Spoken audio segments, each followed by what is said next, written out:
You know those moments on Antiques Roadshow when someone discovers that the painting they bought at a flea market is worth $100,000? Well, this next story is kind of like that. Except the Chicago man who found this unexpected treasure also found himself with a huge responsibility because he may have discovered one of the finest street photographers of the mid-20th century, a Chicago nanny by the name of Vivian Maier. We don't know much about Vivian Maier. We know that she worked as a nanny for families on the North Shore from the mid-1950s into the 90s. She was kind of a loner. She spoke with a French accent. She had strong opinions about movies and politics. And on her day off, she always carried a camera. In 2007, John Maloof was a 26-year-old real estate agent. He was working on a book about his Northwest Side neighborhood, and one day at an auction there were items from a repossessed storage locker, including a box filled with negatives.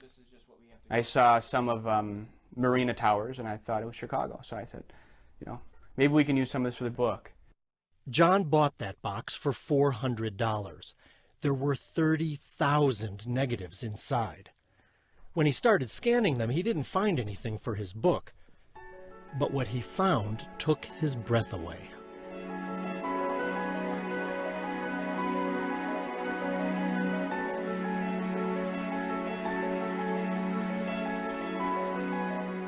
John also found self-portraits of the photographer.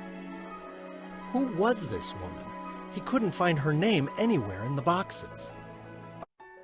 John says that when he finally found Vivian Maier's name in one of the boxes in 2009, a Google search turned up just one thing, an obituary from a few days earlier.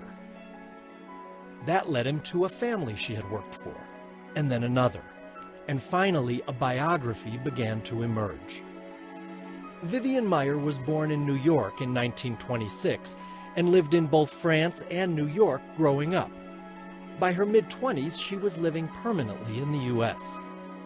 She lived with one family as a nanny in Highland Park for 16 years.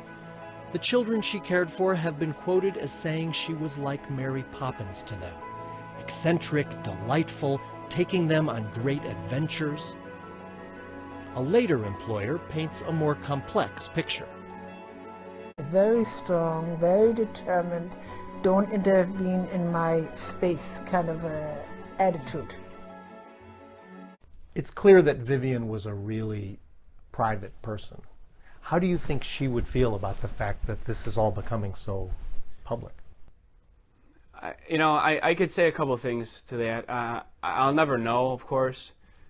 I have an audio tape that she recorded, and she says a little tidbit about what she feels about, what happens after you die, and when somebody takes up after you. Well, I suppose nothing is meant to last forever. We have to make room for other people. It's a wheel. You get on, you have to go to the end, and then someone else has the same opportunity to go to the end, and so on, and somebody else takes their place.